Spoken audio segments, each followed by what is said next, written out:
So we'll discuss tonight a little Inyani Mashav Haruach Umorid Hageshem, or perhaps Hagashem, we'll have to see, and the same Talamatar.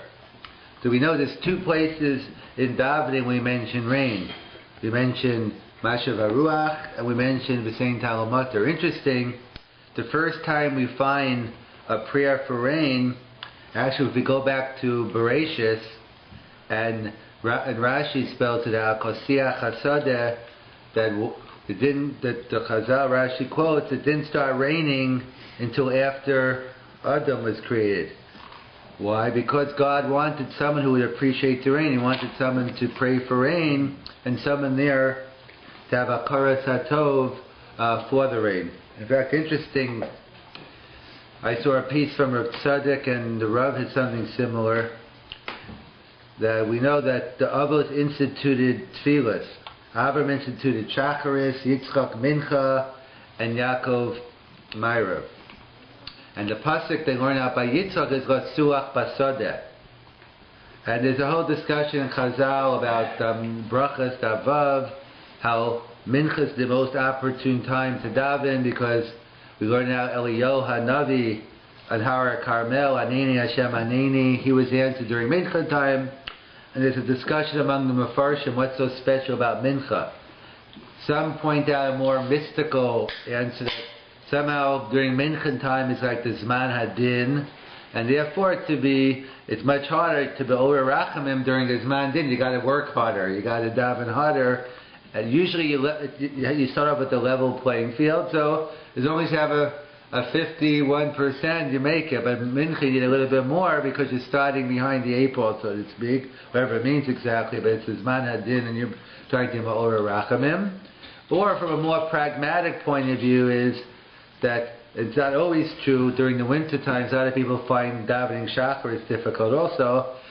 In theory, you can always wake up earlier for Shacharis, you can always daven before work, and in theory, you can always daven Ma'ariv after work. So the trick is Mincha, and in between the meetings, in between everything, chopping Mincha, that's always the challenge. Therefore, that's some say from a pragmatic point of view, Mincha is the time of answering, because it's the hardest. So either from a hardest time practically or from a harder time Kabbalistically, Mincha is the hardest. So the Rav explained, and a bit based on the Zohar, there's a Rav Tzadok Cohen, that they say Adam Harishon was the first one to daven Mincha. Whether it's the same Mincha as Yitzchak, I don't know.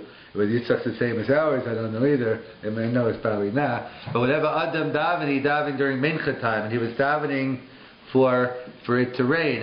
And the concept of davening at Mincha time, it's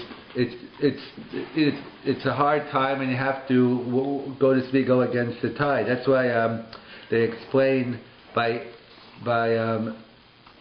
when Goel was taken captive, so Avram had to go with, they say, with 318 men. So it's a question in Rashi, was it 318 young men or was it Eliezer? But what's the significance of Shin Yud Ches is the 318 men? So that's what they write in the Chasidish Sfarim, that they have a concept, Yeyesh Shalom Midas, that's a halacha concept, but they say Yeyesh Shalom Midas. In other words, you got to be crazy. You shouldn't, Chassidus never give up. There's always hope. So they read a Yeyesh and Shalom Midas. Someone's insane if they actually have Yeyesh. And you never give up. But the point being is, Yeyesh, I believe, Gematria, I think I didn't count it, but they say Gematria is, so with the Siach, they say, so the Siach is 318, Yeyesh is 317, and therefore they say, so to speak, and Mincha with Siach Hasada is referring to Mincha, that what's the concept of not giving up hope? It's turning to God. No matter how difficult the situation is recognizing that God's there, and really Mincha actually goes back earlier than Yitzchak. It ties into the first time they davened, they were praying for water. In fact, we find this, so we found also, we had a couple of weeks ago when Avimelech, we know that Avimelech not Avimelech, the one who was the Malki Tzedek, who was the Kohen. So they say, so after the war, he blessed Avram and then he blessed God. So the Chazal tell us he lost his kahuna. He also gave, he made Avram a Kohen, that's a separate issue. But he lost his kahuna. Why did he lose his kahuna? Because they say first he thanked the Bas of Adam, he thanked Avram first, and then he thanked HaKadosh Baruch Hu. That's what the poskim learn out from here, halacha l'maisa, that comes up at weddings or any simcha, that to ensure that many times the people make a l'chaim, a toast, and afterwards they make a shahakon nevidvaro and then they drink it. They say that's exactly the mistake that Malki Tzedek made. That first you have to say, so first you have to recognize God and then Adam. So one in the Baal Batim told, I make a shahakon yebidvaro, I'll talk about the person and then I'll drink. So in theory you make a shahakon, you drink, first you thank HaKadosh Baruch Hu, shahakon yebidvaro, and then you go on with the toast. So either way, so that's what Adam recognizing. Has anybody ever done that? Doing make the bracha first and then make the toast. Drink and make a toast? Maybe they wouldn't do no. If they do it, I haven't seen anyone do it publicly. Like meaning, they could make a shahako. I've seen many people do it, and then they just drink. I don't. Yeah. So then, assuming they already made a shahako beforehand, and therefore it's not in violation. But you're right. I've never seen anyone actually get up to teach the halacha. Shahako niyeh b'dvaro. Okay, now let's talk about the chassan or the bar mitzvah boy or whatever the toast is. Right. So that's what the Rav and Rav Tzadok point out, the connection between siach hasadeh and masuach basadeh, and tefillah is always the hardest time, and that's why it's Hanini Hashem Hanini. So we'll discuss a little bit about the concept of rain. So in fact, the Gemara tells us, Maskirin Gevuras Geshamim B'tchias Hamesim. We mentioned Mashav HaRuach in the bracha of Machaye Hamesim.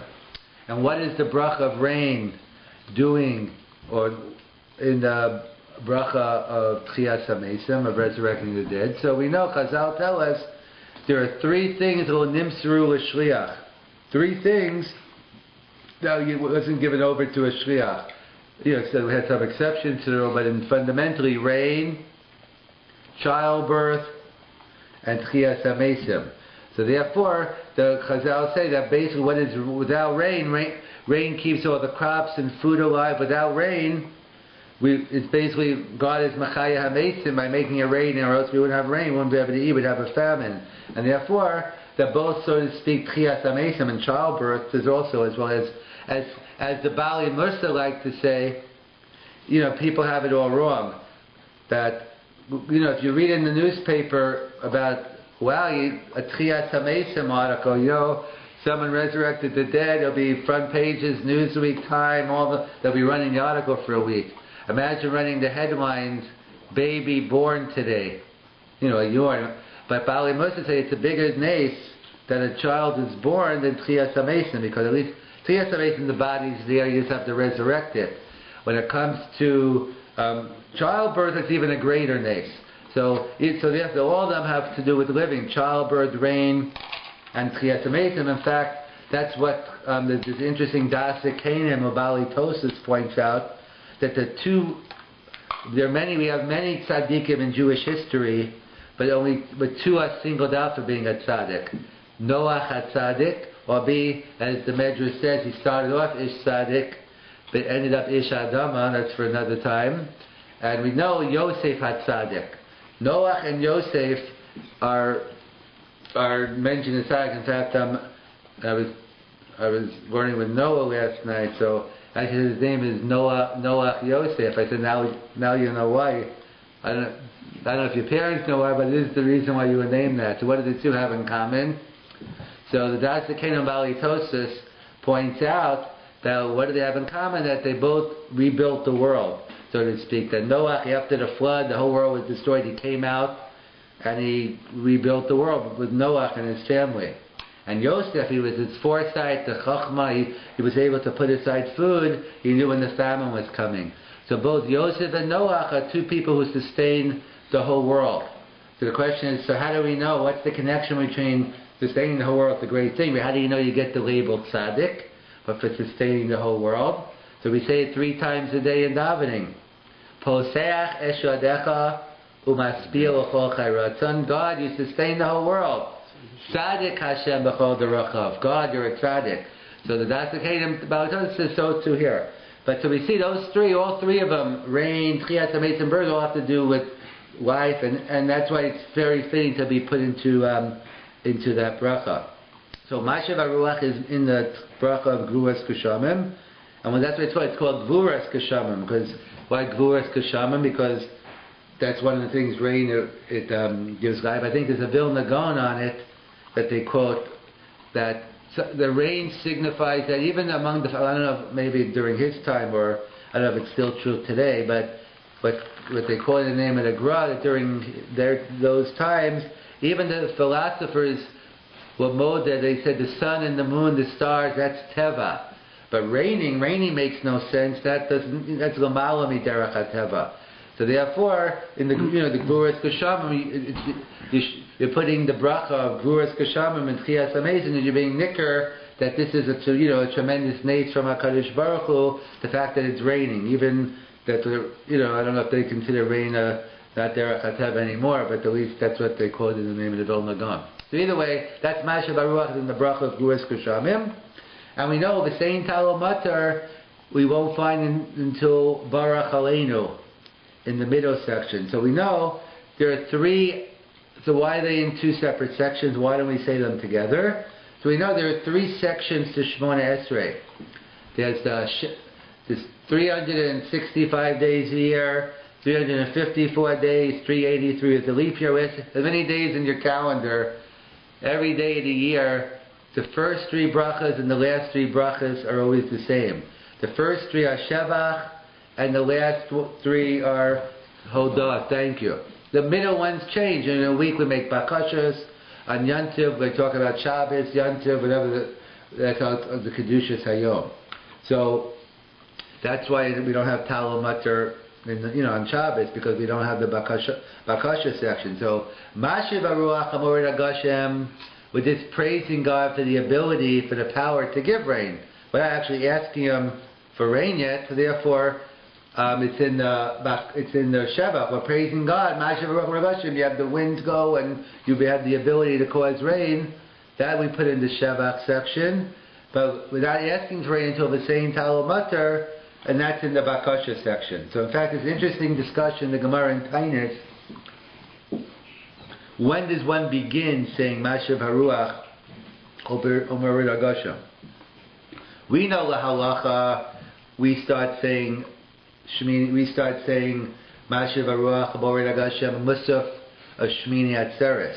Depending whether you daven in a Sephardi shul or an Ashkenaz shul, the nafkamina would be whether you say it in Musaf of your silent Shemona Esrei.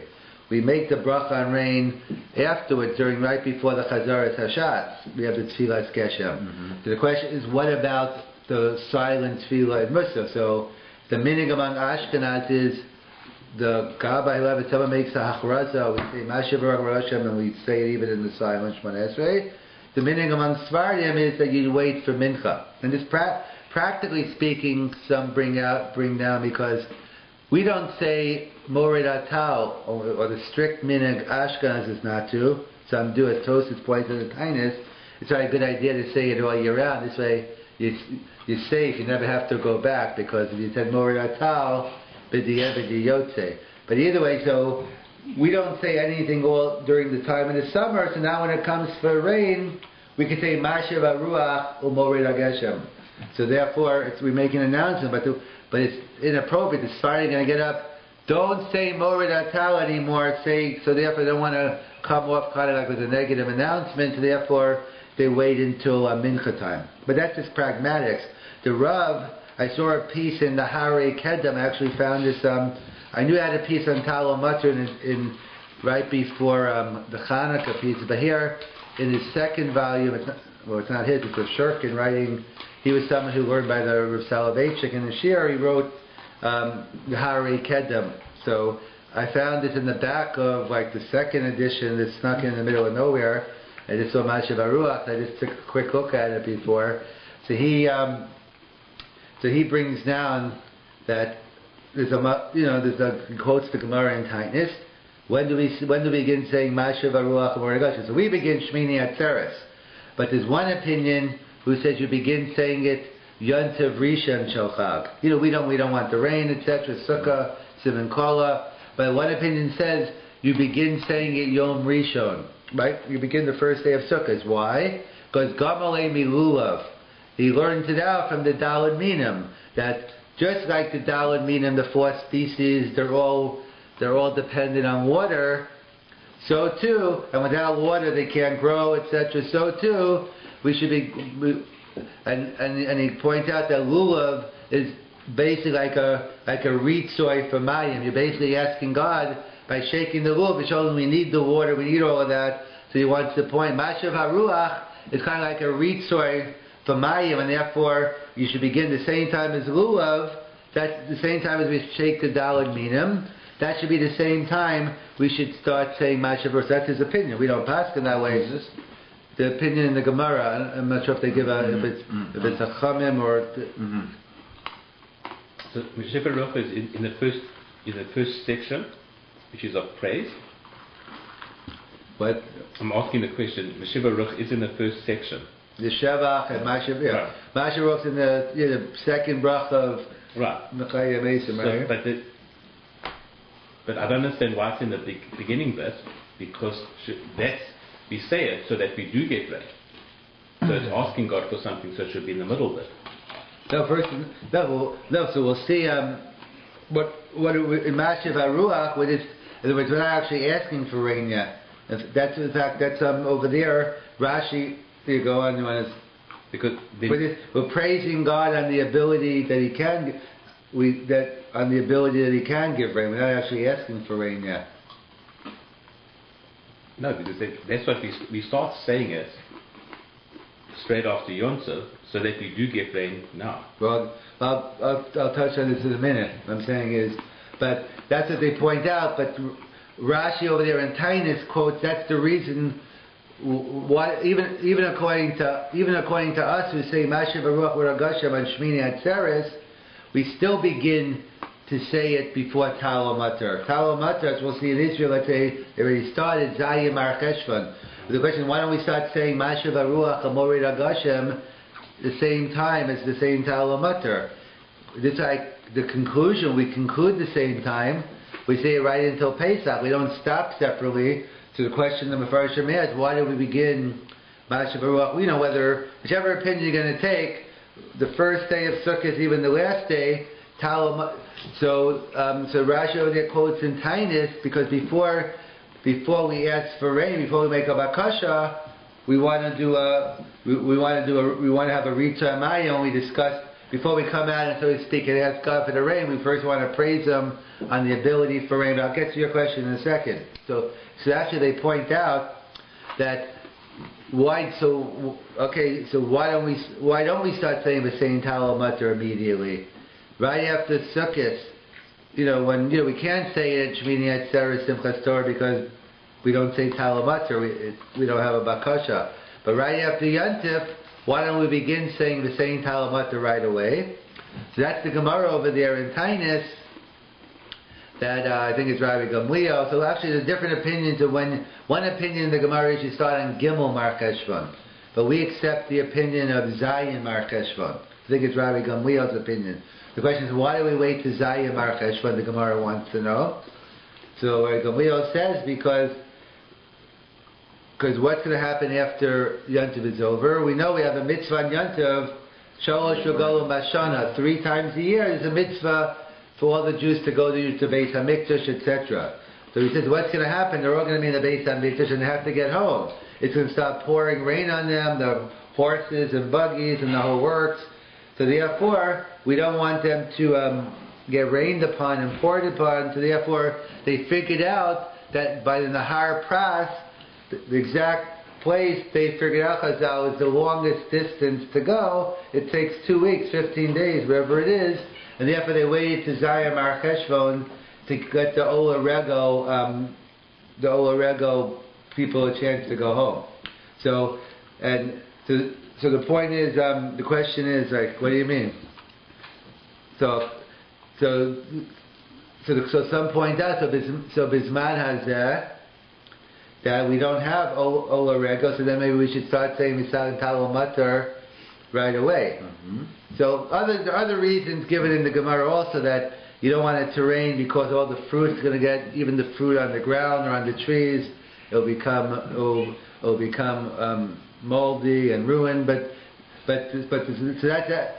so many Rishonim say Einach Enami, but they don't make a distinction between first the Ran writes anyway, he says even La'achar Churban, even today, even though there's no obligation to be Ola Regel, but there's still an Inyan to be Ola Regel. And therefore, even though there's not a Chiyuv to go, but nevertheless people do go, and therefore for those people we're waiting. But they point out that's a major machlokas Yishonim. You have the Rambam, the Rif, and the Rush versus like the Ritva and the Ramban. Whether La'achar HaChurban, this still applies. The Rov Yishonim say it's a low plug, it doesn't make a difference. Even La'achar HaChurban, that was the date set. Zayim HaCheshvan is the rainy season, that's when we start. And the Ran and the Ramban and the Rif disagree and say no. There was only a pragmatic reason, Master from the Gemara. You don't want people to get wet.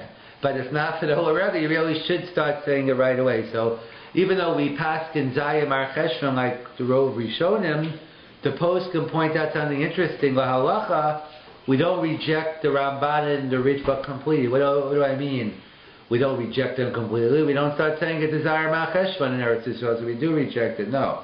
What happens if one imta'a? If one made a mistake in Eretz Yisrael, and you said you inserted a saying Talo Matar into Yishmona Esrei after Sukkot, but before Zayim Ar Cheshvan, so would you have to repeat the Shmona? So if you do it during the time of the summer, so the Gemara says you have to.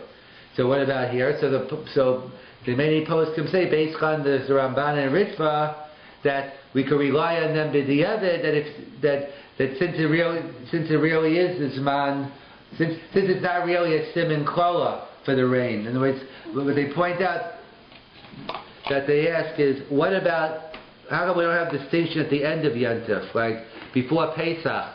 Why don't we say 15 days or 14 days before Pesach, stop saying we're saying Talo Matar, and let the people come back? Why don't we say that? How come we're not concerned about the people getting wet and getting soaked? That's what the post can really point out. Does it make sense that for it probably wasn't the role of Klal Yisrael, that for some people, for let's say a minority of Klal Yisrael who have to get back, we don't want to get rained on, we need rain, but everyone else should suffer. Rov Klal Yisrael shouldn't get the rain they need because these people are going to get wet. It doesn't fit into proportion. So they point out, no, there's a big difference. They said the difference is the time period between after Sukkot until Zayim HaCheshvan, it's an in-between stage. So the Gemara says if it rains during the time of the summer, that's a siman kola. So if you said Vital saying Talo Matar, and yet if it rain when it's a siman kola, then you have to repeat davening. But really the time period in between Sukkot and Zayim HaCheshvan, that's a neutral, it's not a siman kola, we're getting ready for the rain, but it's not the time of rain. That's what they point out, that's the difference. We don't stop 15 days before because that's the Zman of rain still. The Zman of rain we want from Zayim HaCheshvan to Pesach. So we're not going to, because some people might get wet coming back, that's not enough that we're concerned about people getting wet. It's a more fundamental point is it the Zman of rain? Or if the Zman of rain, we're not going to worry about a couple 100,000 people walking back. We need the rain, but sorry, we're going to suffer. That doesn't make any sense. They point out the time up until it's a siman of rain. It's a sign of rain. So therefore you cannot ask for rain so people can go back, head to Jerusalem for Olaredo. But over here, this is an in-between stage. It's not a siman kola, because that's not the rainy, but the rainy season hasn't begun yet. So those time in between Sukkot and Zayim HaCheshvan, therefore we wait for them. If it was actually the Zman of rain, we won't wait for them. That's what the Ramban and Ritva point out. That's why l'halacha, if one in Eretz Yisrael inserted the same Talo Matar in between Motzai, Sukkot, and Zayim HaCheshvan, you wouldn't have to go back. Not everyone agrees to it, but that's what many poskim say, because of this reason that really, b'di'evid, and plus for the fact it's a similar question we have in Chutz La'aretz. We'll get into, in Chutz La'aretz we have a strange time. It's, well, now we call it December 4th, but it's really 60 days after the equinox, and it goes into the whole issue of the calendar. There used to be Julius Caesar made the first calendar, and then Pope Gregory changed it. We use the Gregorian calendar, and the bottom line, I think he had his own cheshbonos about Easter or some other holidays. I think the day it was November 4th, and instead of it being November 5th, they moved it to November 15th. So imagine all those dental appointments you had on November 10th, 11th, what would happen to all those people that year. But 10 days were taken off of the calendar. Like, what happened? So, and he did it for his own cheshbonos, for his holidays. In fact, I think the Beis Yosef actually brings down when he talks about, in Hebrew, it's November, because really then in theory it wasn't December 4th or 5th, it would have been 10 days, the calendar was, we lost 10 days, so really it would have been like 10 days before. But we have, that's the one of the few halachas that go after the solar calendar, but that's how we get December 4th or 5th, but really originally it could have been a day in November. But that... He's just correcting, he was correcting for inaccuracies. Right, but... Because the Julian calendar rounded off the numbers. So all he did was go back and say, well, if we had done it accurately, this would be the day. Like he's saying he made up, he's trying to make up, or he's just saying... According to the Julian calendar, was 365 and a quarter days per year. Right, but was he saying from now on, but he wasn't making up for all, he was just saying from now on we're going to do it right? Or was he saying... First of all, let's go back. From year 0 till now, right. We're off by 11 days, let's correct it.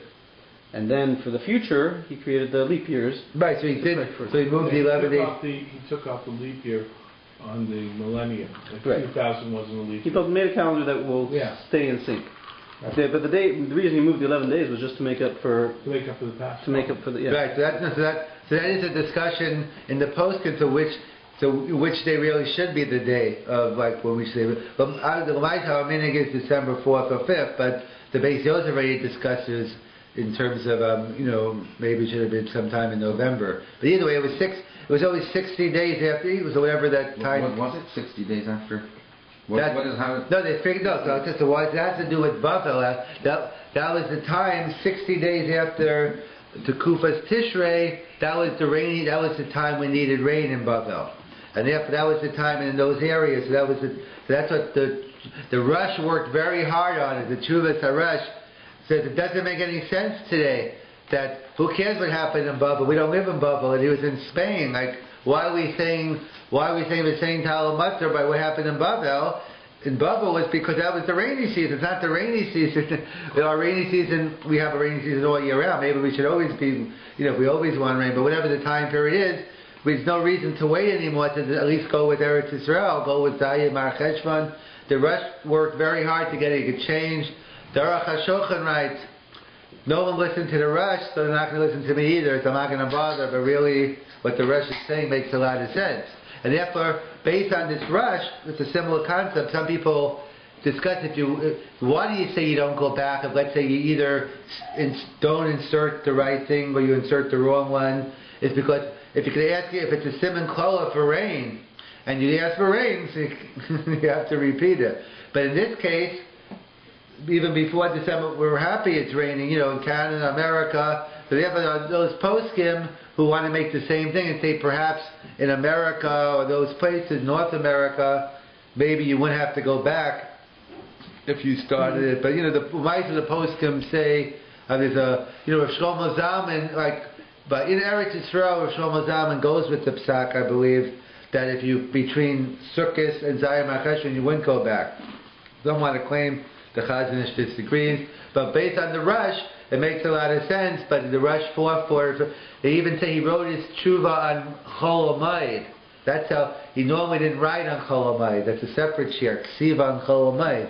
The Rush normally didn't, but he felt it was so important. He wrote this tshuva on Chol Hamoed, maybe to get the point across. Which maybe they got the point. Either they disagree with him, or either way, the Rush makes it's very compelling logically. It makes no sense. Why we begin, This is so obvious that if it's a Siman Klola, then you have to go back. I mean, normally you go back because you weren't Yotzei Shmoneh Esrei. Here you asked for the wrong thing, so you asked for a Siman Klala. No, the question is... Going back help that. It's too late. You did it. No, you say what's the question? Say it again. Forgot Yalav Yavo, so whichever way, right? There's two ways to learn it. But Right. the bottom line is you weren't Yotzei... You forgot Yalav Yavo, you have to go back, yeah. Because you weren't Yotzei Shmoneh Esrei, right? Here you said Shmoneh Esrei. You asked for a bad thing. You asked for a Siman Klala. Something which is a Siman Klala. You're saying it was a Siman? You're saying you're I think you for what? said at the time when it would be a Okay, Siman Klala, so you asked for a Siman Klala. So now, first of all... How do you undo it? Yeah, well, you're not Yotzei Shmoneh Esrei. Secondly, even if you... how do you undo it? Exactly. So by saying it a second time, that corrects the first time? No, but I'm saying... No, but meaning... No. You asked for... You did a Siman Klala, hence you put something inappropriate in the Shmoneh Esrei, and that messed up your Shmoneh Esrei, and you have to say it over again, not because... So because you put something inappropriate in that nullifies your entire Shmoneh Esrei? Yeah, but that's what we'll get into. That's the we'll get into what is the nature of Mashiv HaRuach in the Shmoneh Esrei, the Chiyuv Haskara, but that's what... You go back because halachically, but in general, if you put something inappropriate in your davening, it could be a hefsek or depending. So asking, because asking for rain that was part of the takana, whether it's Mashiv HaRuach Tal Matar. I mean, Mashiv HaRuach I can understand maybe because you're supposed to do Shevach and you didn't do the proper Shevach. But then but in a Bakashas you have the same bracha, we're saying Tal Matar. How does that mess up? Yeah, well, see, no. So we're gonna. So when we get into the Machokas with Chaim, with Svi Pesach Frank on Tal Matar, and I'll discuss Mashiv HaRuach it will depend on how you learn Mashiv HaRuach. That's all I'll get into right now. That was the Rav's piece on this in the Mashiv HaRuach. So first he clears the Shaila, is Mashiv HaRuach, is that this the Chiyuv Haskara of this, like a Shevach, with this, it's external to the Shmoneh Esrei, but during this rainy time period they put it in, or no, even though it's only seasonal, but the time is when it's in there, it's part and parcel. So he quotes Rabbi Lezer about you begin Mashiv HaRuach HaMored HaGashem on the first day of Sukkot, and he compares it to of the Dalaminim, and therefore just like the Dalaminim need the rain, the world can't be Miskayim without the rain. So to you have to so to Mashiv HaRuach you begin the same time as you start shaking the Dalaminim. Then over there he quotes Rashi in Tainus that points out that we do Mashiv HaRuach first. Why don't we do them at the same time? So he quotes a Rashi that since Mashiv HaRuach is like a ritzoi for Mayim, so you always have to have before you get actually asking for rain, whether it's asking for kind of like a matzir or a permission, you need some type of ritzoi hamayim. So therefore we do Mashiv HaRuach first, and then we ask for the same Talmud later. And even if you hold the way we do, it's Shmini Atzeres, we don't do Talmud anyway until Zayin Mar Cheshvan Eretz Yisrael. So the Rabbi wants to say if you say it's a special Chiyuv Haskara having to do with the Ritzei Hamayim, so the Rabbi wants to bring a raya from this shita that we see that it's not part and parcel of the Shmoneh Esrei. It's a separate Chiyuv Haskara they're plugging in order to do with water. In fact, he ties it into the question of what is Mashiv HaRuach doing and what's the context. So that ties into the whole Mashiv HaRuach HaMored HaGeshem or Mashiv HaRuach HaMored HaGashem, because in fact so most Sidurim I think have Mashiv HaRuach HaMored HaGeshem, but now if you notice the new art scrolls say the Yesh Omrim in the parentheses Morid HaGashem. So it's interesting. First they asked the Rav. They said, I think it was Shneur Lyman asked the Rav, what was the minig in brisk? What did they say? So I think he said Mashiv HaRuach HaMorid HaGeshem. And they asked Rav Aaron Savage, he said no, the minig in brisk was Mashiv HaMorid HaGashem. So we don't know. But so Rav Mordechai Tenlut claims, Rav Moshe Tenlut's son, Rav Moshe's grandson, he claims credit for the art scroll edition of putting Morid HaGashem. I can't confirm it's in there. I can't confirm it's because of him.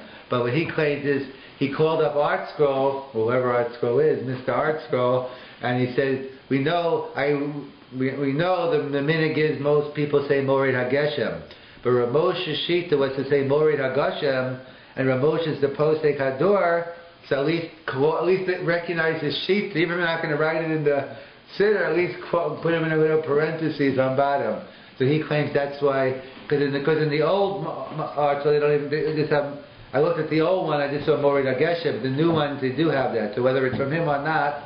So what's the issue, the Rav says, whether it's Mashiv HaRuach or Morid HaGeshem, Mashiv HaRuach or Morid HaGeshem. So he points out, it's depending on, if it's part of the Nusach HaBracha, it becomes part and parcel. There's another phrase, it's one among many phrases, it's part of the Shabbat section, it becomes part and part. So therefore you could say Morid HaGeshem. But if it's just a separate phrase independently, it's just a Chiyav Haskara you're plugging in. So we know in grammar the Geshem turns to Gashem, like the classical cases, it's Gefen, we call it. But we know when we make a bracha over wine, we say Boi Pri HaGofen, because at the end of a grammar tells us to make it to the Gofen. In fact, the Sfarim actually don't change it, at least some Sfarim. They make Boi Pri HaGefen. So what do they do? How could they Gefen? What about the grammar also? Avadi Yosef has an interesting tshuva. I think in one of his Haggadahs he quotes here. He says, no, since we have a concept, Gadol Ha'ona Amen, so when you're saying Amen, that's really the end, so it's not really the end, so you can say Gefen. But whatever the reason is, some Svarim still say Gefen, but we know we go with Boi Pri HaGofen. And that's what the Rav says, it depends on this issue. If it becomes part and parcel of the Nusach HaTfilah, so you're reading it together, it's one big flow, so Gefen. But if you're reading it, it's a separate, independent, with plugging in this Chiyav Haskara, in the middle of it, it's its own independent line, so Mashiv HaRuach or Morid HaGashem. So it's interesting, everyone quotes in Yeshivas that the Rav Shita was Mashiv HaRuach or Morid HaGeshem. I'm not saying it's not. But in the Shtickle Torah, where he's writing, like he's saying he wrote it for Talmud Torah, but based on his shtickle, he claims in the shtickle that I'm reading, the Hari Kedem, that he holds it's just a Chiyav Haskara, and based on his lamdus, the Rav would come out that you should say Morid HaGashem. So I'm not here to reconcile the Rav for many reasons, but interesting in the Hari Kedem itself, and it's a very interesting introduction to the Sefer. He writes, I haven't seen it in a while ago, but I think he said something along these lines, that you might notice different shtickles they might contradict with one another. But he says, I'm just quoting you what the Rav said that day in Shir. In other words, the Rav many times would go ahead, let's say whether it was 6 months later, next week, the day after, he'd come and change, like he felt one way. And then, when they learned brachas 5 years later, forget about what I said 5 years ago. So that's the way the Rav learned. The Rav always learned from fresh. He didn't go for the freezer. He didn't go back to his notes, and he used to learn he's learning it for the first time. Now let's go see what's going on. So I'm just saying, based on his introduction, and here it's not necessarily a kasha, and maybe halacha l'chud and lamdis l'chud. I don't know yes or no, because the Rav actually passed him based on lamdis, so who knows? But just pointing that out, based on the shtickle which should come out, the Rav should hold Morid HaGashem. Yet they say, I never heard the Rav, but people quote the Rav as saying, so I'm not saying the Rav, maybe he passed in one way, he had a different shtickle. But that's what he writes, it would depend on this issue, Mashiv HaRuach, or Morid HaGeshem. That's why he wants to bring another raya for this shita. He says, and it's Yerushalmi, I think Tosas and Tainis also quotes this, that we know the halacha is, that if you forget V'sein Talo Matar and Baruch Aleinu, you can make it up in Shomei Tefillah. That's the way we paskin. But if you forget Mashiv HaRuach, so number one, so let's say it depends when you remember. So actually he discusses in that shtickle. Let's say, so if you remember in the bracha Machaya Mesim, of course you could just plug it in. Let's say you say Baruch Atah Hashem Machaya HaMesim, and you didn't start the next bracha yet, Atah. So what about inserting could you insert, so he quotes the Machokas, Rishonim Machokas among the Achronim. He says, what's the Nakuda? If Mashiv HaRuach is part and parcel of the bracha, so the bracha is over. I can't just say, okay, Mashiv HaRuach. I have to go back. But if this is a Chiyav Haskara, which he's claiming it is, so therefore he says we could just insert Mashav Aruach, Amor Agashem right afterwards, because it's just a Chiyav Haskara. Then he points out there's a Shita that we don't paskin like that. We paskin, if you forget Mashav Aruach, I think you start at Tal Kadosh. You have to go back to the beginning. But there's a Yerushalmi quotes, one can make a Mashav Aruach Amor Agashem, you could plug it into Shema Koleno. So he's saying, what's the pshat? What's the lumdus of that? We don't pass like that sheet. But what's the lumdus? Happened to Bishlam was saying Talmud Matter. It's in the Bakasha section. It's the Bakasha, and then you're putting in. But what's the logic of that shita of Mashav Aruach making it up? One's a Shavach, one's a Bakasha. Therefore, he points out that there's a special type of Shavach. It's kind of like a quasi Shavach. It's like a Ritza and the Mayim. We're kind of asking for water now, but we're not really asking. And therefore, he said it's a big chiddush. He says that we insert Mashav Aruach Gashem in the Shavach section because number one, because we know that if we're saying it's a bakasha, so how can we get it into the Shavach sections? That's what they asked. They also asked that question about during Aseret Shemei Tshuva, that we have different inserts. In fact, some Rishonim say you can't. They don't belong in there. And others, we pass and we do. But they point out, so how can we have bakashas in the Shavach section? So differently, I think, so some quote that's the biggest type of Shavach.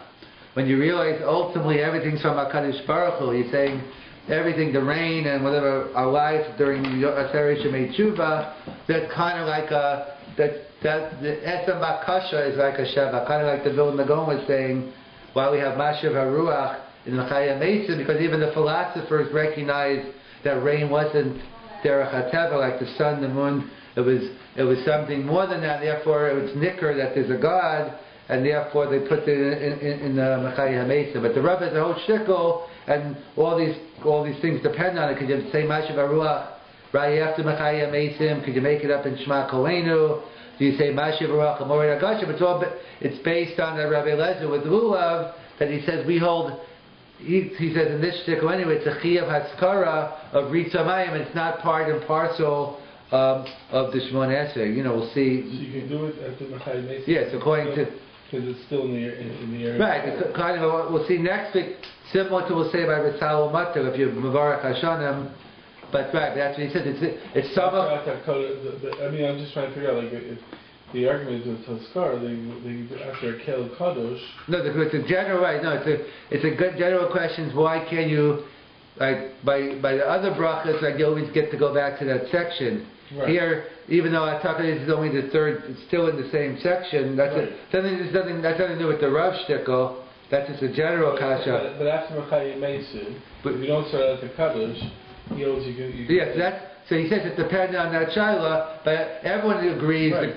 Once you say at Kadosh, it's over. That's what I'm wondering. Why if you hold to skara, why not at Kadosh? I mean, if it's a skara and you're able to say it somewhere else, so actually,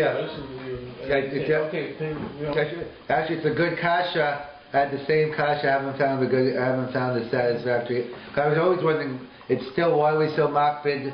We always go back by section, so why not just go, and so once you finish the third brach, I know why you have to go back to the beginning, but I have to see if I can.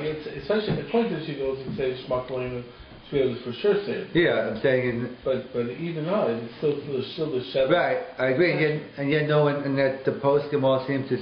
Everyone says you have to go back if you forget it. Maybe because of what you began this year with, that it's Chiyasamis. Yes, I'm just saying, so that's grammatically it only fits there. Right, but then that doesn't fit in with the Chiyah. Right, that's saying if it's part of the Tofes HaBracha, that way I can't say Machal Chayim B'Chesed in the Bracha of Atal Kadosh. So that only works if it's right, if it's part of. But unless you want to, we'll have to say. I mean. It's something in between, like it's a Chiyav Haskara, right. But because of the special Kesher, so some reason Chazal said, even though it's not normally we do the same section, but the uniqueness of Mayim, we're going to have this, you have to say, it's going to be something along those lines, because the bottom line is it's still in the Shavak section, and yet we say it's no good. So it's somewhere in between, combining, and kind of like the Rav saying by Shema Koleinu, it's a form of a bakasha, and maybe they'll chiddush because it's not a classic chiyuv askara of Shavak. It's a chiyuv askara of Shavak, but this is not the classical one. Alright, you can do it in Shema Koleinu. Not we don't, but you can according to Yerushalmi. There's something special where the bakasha specifically has to be with Tue May, because that's what that's what it's connected to. It's the whole chiddush that we could put it in the first place. We'll have to say along those lines. But this to summarize, so we started off saying that really Yitzchak was not the first one to daven mincha. It was really Adam Harishon, and Adam created rain after, so someone so someone could appreciate the rain, and someone to pray for it. That's what we pointed out from the Rav of Tzaddik, that the whole siach, we learn out Yitzchak's tefillah of siach, asuach basadeh, called siach hasadeh, the pasuk in Bereshis, the Zohar, they learn out there's a connection between mincha. Mincha is always a special, unique tefillah. Eliyahu was accepted, our heart, Aneni Hashem Aneni, either we said very pragmatic reasons, it's stuck in the middle of the day, or based on Kabbalah, it's a time of din, and you have to more rachamim, you have to work harder. And that's what the essence of tefillah is all about. And we said that's why in the Chasidish Svarim, the Yesh comes out, Yesh Lo Midat, the Yesh comes out to 317. Why did Dafka Abraham have the 318 men, or what is Shun Ches? But that's tefillah, siach hasadet. Tefillah is you never have Yesh. You realize Yesh makes no sense. You always turn to HaKadosh Baruch Hu need. That's where we said Malki Tzedek, he blew it, and he lost his kahuna. And that's why we have to be careful. We'll make l'chayims. First we thank HaKadosh Baruch Hu, and then we thank the humans. Then we talked about why is Ma'aseh Ruach in the rain, because it's three things that will nimtzru with shchiach, rain, childbirth, and Tue May. And the Bali Musa pointed out childbirth is even greater. And then we pointed out the Gra said the rain, at least during his time, signifies it was nicker, that there's a God that, because it doesn't make sense. The only other things they could figure out. And then we discussed the differences of Mashiv Haruach and Talo Matar, and one's in the Shavak section, one's in the Bakasha section, and we discussed it. Why don't we begin right away? We start saying, why don't we begin right after Yontif? So they say, because you have to wait until the Ola Rego get home, it's 15 days, Nahar Pras. So why don't we stop 15 days early then? 15 days before Pesach. So some give a practical answer, because going there, everyone going back, everyone's leaving the same time. But going there, some people, not everyone lives in the Har Pras, but fundamentally what we said, the real reason is because it's this amount of rain. So you cannot say it because some people are going to get wet. That time period in between Sukkot and Zayir Cheshvan, it's like no man's land. It's in between. It's not a Simon Kola, but it's not the time of rain. So therefore we have flexibility. So because of the Ola Regel, we go ahead and we don't. Parenthetically, the Bali Musa always likes saying, kind of like the Kohen Gadol, you pray, you give them cookies. You don't pray for the Kohen Gadol not to die. The bottom line is, how could it be? Klal Yisrael needs rain, 5 people don't. The answer is, the people walking in the rain are praying a lot better than the people. How can it rain? But because that's the Kol Chatzil, that's a separate discussion. That's what they point out, and therefore it's a Zman of rain, and therefore you cannot ask for rain. But the 15 days you can. And then they point out that the difference is whether it's Mashiv Haruach is part of the Nusach HaTfilah or Chiyav Haskara. The Rav leans to a Chiyav Haskara, and from Rabbi Leslie learns out from Lulav. It's a basic ritzur. That's why you can make it up according to Yerushalmi in Shema Koleinu. The issue of Morid HaGeshem, Morid HaGoshem, the issue of Machai HaMesim before HaTak, you place in. All these things are totally in the Chiyav Haskara.